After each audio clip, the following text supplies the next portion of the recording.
நேயர் அனைவருக்கும் அஸ்ட்ரோ ஸ்ரீனிவாசனின் பணிவான வணக்கங்கள். இந்த வருடம் 2023 புது வருடத்தின் இந்த 12 ராசிகளுக்கு உண்டான பலன்களை மேஷம் முதல் மீனம் வரை ஒவ்வொரு ராசியும் நம்ம பார்க்க போகிறோம். இந்த நம்ம ராசியை பார்க்குறதுக்காக சென்னையிலிருந்து ஜோதி ரத்னா திரு ராம் அவர்கள் நம்ம நிலையத்துக்கு வந்திருக்கிறார்கள். அனைவருக்கும் வணக்கம். ஆக இந்த ஒவ்வொரு ராசிக்கும் மேஷம் முதல் மீனம் வரை உள்ள ராசியை நாம் பார்ப்போம். முதல்ல இப்போ நம்ம காலபுருஷ தத்துவத்தில் எடுத்துக்கிட்டிங்கன்னா மேஷத்துலேருந்து மீனம் வரைக்கும் 12 ராசி. முதல்ல மேஷராசி. மேஷராசிங்கும் போது மேஷராசிகள் நேயர்கள் பொதுவாகவே மேஷராசி நேயர்கள் எப்படி இருப்பாங்கன்னா, அதிகார தோரணை, ஆட்சி, அதுக்கப்புறம் ஒரு மிடுக்கு, இந்த மாதிரியான ஒரு அமைப்புள்ள ராசிக்காரர்கள். அவங்களுக்கு எதுலேயுமே ஒரு நல்ல ஒரு தலைமை பண்பு, நிர்வாகத்திறன் இதெல்லாம் பொருந்திய மேஷராசிக்காரர்கள். இந்த மாதிரியான ஒரு நல்ல குணாதிசயங்களை கொண்டனவர்கள். இப்போ இந்த கோச்சார கிரக மாற்றங்கள், புத்தாண்டு கிரக நிலைகள் எப்படி இருக்குன்னா, மேஷராசிக்கு குரு பகவானுடைய விரயஸ்தானத்தில் குரு பகவான் சஞ்சரிக்கிறார்.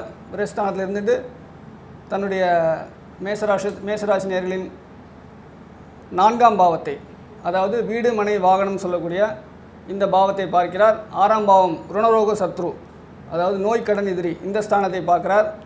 8ஆம் பாவம்னு சொல்லக்கூடிய வம்பு வழக்கு, கோர்ட்டு கேஸு, திடீர் அதிர்ஷ்டம், இது மாதிரியான பாவங்களை கொண்ட 8ஆம் பாவம், இந்த 3 ஸ்தானத்தையும் குரு பகவான் வருட தொடக்கத்தில், அதாவது ஜனவரி மாதத்துலேருந்து ஏப்ரல் மாதம் வரைக்கும் இந்த பாவத்தை சஞ்சரித்து அதுக்கு அடுத்தபடியாக அடுத்த நிலைக்கு, அதாவது ராசிக்கே மேஷத்துக்கே பயிற்சியாக போகிறார். இப்போது இந்த 3 பாவங்களை பார்க்கும்போது 4ஆம் இடம், 6ஆம் இடம், 8ஆம் இடம், இந்த 3 பாவங்களை பார்க்கும்போது இவர்களுக்கு, மேஷராசி நேயர்களுக்கு வீடு மனை வாகனம் இது சார்ந்த சேர்க்கை, அதாவது வீடு வாங்குறதுக்கோ இல்லை புதிய வாகனங்கள் வாங்குவதற்கோ, அதுக்கப்புறமா தன்னுடைய லௌகீக வாழ்க்கைக்கு தேவையான அனைத்து சுகபோகங்களை அமைத்து கொள்ளக்கூடிய தன்மை இந்த வருடம் முழுக்க அவங்களுக்கு குறைஞ்சபட்சம் ஒரு 6 மாத காலகட்டத்துக்கு இருக்கும். அதுக்கு அடுத்தபடியாக நீங்கள் இந்த குரு பகவான் இப்போ 4ஆம் வீடு, அதாவது சுகஸ்தானத்தை பார்க்கும்போது அவங்க ஆயுள் ஆரோக்கியம் எப்படி இருக்கும்? ஆயுள் ஆரோக்கியத்தை பொறுத்த வரைக்கும், அதாவது 6ஆம் இடத்தை பார்க்கிறார், ருணரோக சத்துருஸ்தானத்தை பார்க்கிறார். இப்போது ஆரோக்கியம் அப்படிங்கிறதும் சுபத்துவம் அடையுது, 6ஆம் இடமும் சுபத்துவம் அடையுது. அப்போது எந்த நோய், கடன் எதிரி இது சார்ந்த பிரச்சனைகள் வந்தாலும் அதுலேருந்து நிவர்த்தியாகி மீண்டு வரக்கூடிய தன்மை இந்த இனிஷியல் ஸ்டேஜ், ஒரு ஃபஸ்ட்டு 6 மந்த்துக்கு இந்த குரு பகவான் கண்டிப்பாக ஒரு நல்ல பலனையை கொடுப்பார். அது மாதிரி மேஷ ராசிக்கு இந்த குடும்ப நிலைகள்லாம் எந்த மாதிரியான ஒரு பலனை தரும்? தனலாபம் என்று சொல்லக்கூடியது எப்படி இருக்கும்? குடும்பத்தில் ஒரு அனுகூலமான ஒரு சூழ்நிலை, அதாவது கணவன் மனைவிக்குள்ள ஒரு ஒற்றுமை, அப்புறம் வாக்கு வன்மை, ஒரு சொல் பேசுனாங்கன்னா, ஒரு தொழிலாக இருக்கட்டும், வீட்டிலையாக இருக்கட்டும், எங்கே பேசுவோம் அவங்க சொல் எடுபடும். பேச்சு ஸ்திரம், அதாவது ஸ்திரத்தன்மை, அவர்களுடைய அந்த வாக்கு வன்மை வெளிப்பட்டு அது மூலமாக ஒரு வருமானம், தனம் சொல்லக்கூடிய இன்கம் ஜென்ரேஷன் அப்படிங்கிறதெல்லாம் இந்த காலகட்டங்களில் நடக்கும். தொழில் ரீதியாக உங்களுக்கு எந்த மாதிரி பண்ணுவாங்க? எனக்கு இப்போ சனி பகவான் பெயர்ச்சி ஆகிறது ஜனவரி 17ஆம் தேதி பெயர்ச்சியாகி கும்பத்துக்கு செய்கிறார், மகரத்துலேருந்து கும்பத்துக்கு. அப்போது மேஷ ராசிக்கு அப்படின்னு சொல்லும்போது லாபாதிபதி வீட்டில் போய் அமர்றாரு. அப்படின்ற போது லாபம் எந்த மாதிரியான நோக்கை போட்டு அவருக்கு அந்த லாபங்கள் கிடைக்கும்? எடுத்த காரியங்கள்லாம் எப்படி அவருக்கு திறம்பட ஒரு லாபத்தை கொடுக்குமா? எந்த மாதிரியான அமைப்பு வரும்? அதாவது சனி பகவான் லாபஸ்தானத்தில் வந்தாலும் இந்த பயிற்சி ஏப்ரல் மாதம் நடக்கூடிய ஜனவரி மாதத்தில் சனி பயிற்சி லாபஸ்தானத்தில் சனி பகவான் சஞ்சரிக்கும் பொழுது தன் ஸ்தானத்திற்கு, தொழில் ஸ்தானத்திற்கு 2ஆம் இடமாக லாபஸ்தானம் வருகிறது. அப்போது தொழிலில் லாபத்தை தரக்கூடிய தன்மை மேஷராசிக்காரர்களுக்கு அந்த காலகட்டங்கள் இருக்கும். அதேபோல் ஒரு வருமானம், லாபங்கள், முன்னேற்றங்கள் இதெல்லாம், ஏன்னா சனி பகவான் தான் தொழில் காரகன். ஸோ அதனால் தொழிலில் ஒரு முன்னேற்றம் கண்டிப்பாக இந்த ராசிக்காரர்களுக்கு நடக்கும். ஓகே.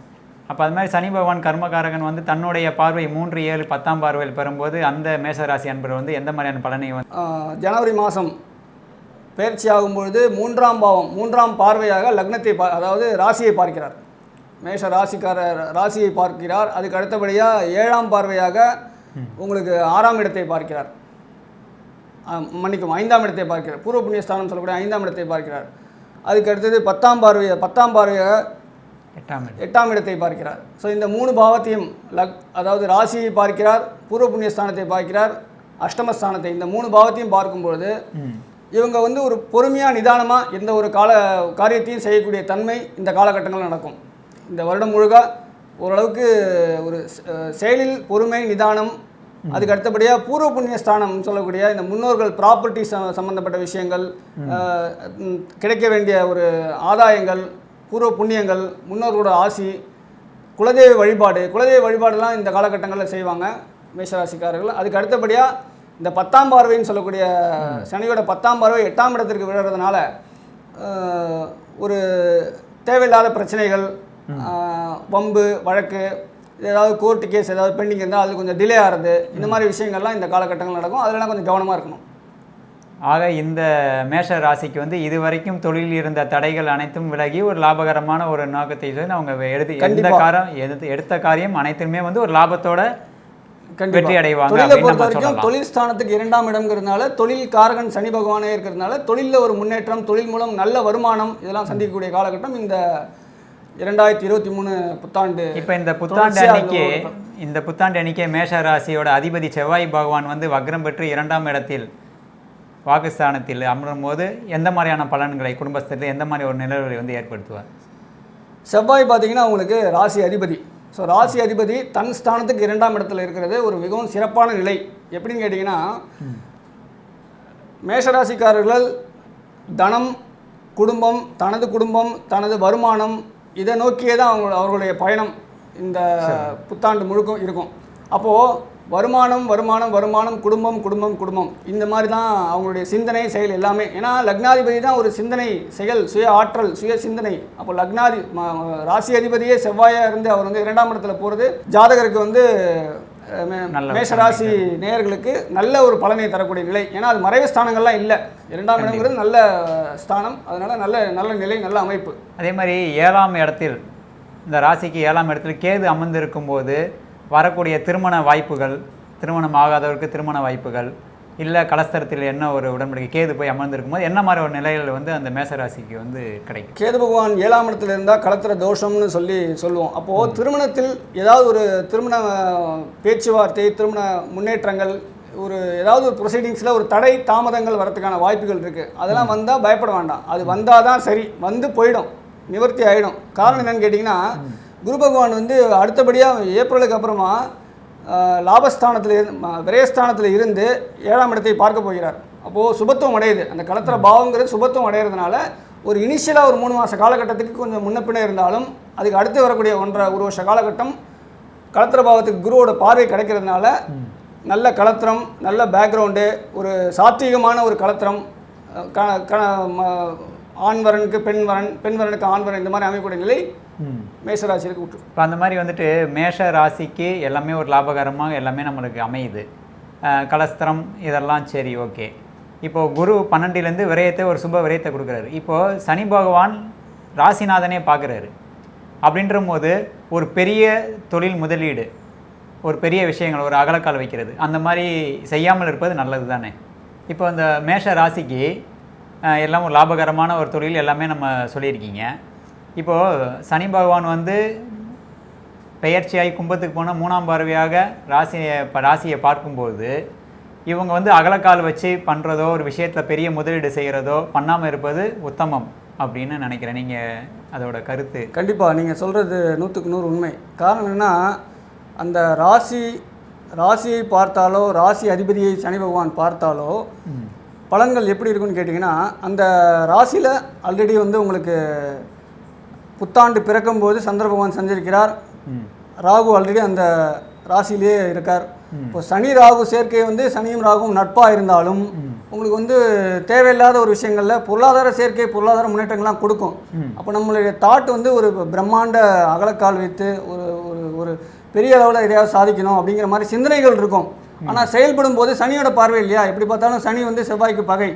ஸோ அப்போது சனியோட பார்வை விழும்போது ஒரு தடை தாமதங்கள், ஒரு சனி செவ்வாய் சேர்க்கை பார்வை இணைவு எந்த இடத்துல இருந்தாலும் அது அந்தளவுக்கு சிறப்பான நிலை இருக்காது. அப்போது கொஞ்சம் கேர்ஃபுல்லாக இருக்க வேண்டிய, நம்ம ஸ்டெப்ஸ் எல்லாம் கொஞ்சம் பார்த்து எடுக்கக்கூடிய காலகட்டம் சனி பயிற்சிக்கு அப்புறமா. இப்போது இந்த மேஷ ராசிக்கு வந்து எந்த மாதிரியான ஒரு பரிகாரங்கள், அதாவது வழிபாடுகள் செஞ்சால் இன்னும் அவங்க வந்து மென்மேலும் ஒரு நல்ல ஒரு விஷயத்தை வந்து பெறலாம் அப்படின்றது? ராசி அதிபதி செவ்வாய். ஃபஸ்ட்டு ராசி அதிபதி செவ்வாய்ங்கிறதுனால நம்ம ஆல்ரெடி ராசியில் வந்து ராகு பகவான் சஞ்சரிச்சிட்ருக்காரு. சந்திரனோட ராகு மேஷ ராசியில் இருக்கார். அப்போது முருகர் வழிபாடு, அதுக்கு அடுத்தது இந்த வேல்மாறல் பாராயணம். வேல்மாறல் படிக்கிறீங்கன்னா செவ்வாய் வக்ரம் பெற்று செஞ்சுக்கிறார். வேல்மாறல் பாராயணம் இதெல்லாம் வந்து இந்த மேஷராசி நேயர்களுக்கு மிகவும் ஒரு நல்ல பலன்களை, ஜென்ம நட்சத்திர அன்னைக்கு முருகருக்கு அர்ச்சனை வச்சு ஒரு வழிபட்டு வந்தால் இந்த ஒரு வருட காலகட்டம் ஒரு நல்லதொரு காலமாக கண்டிப்பாக அமையும்.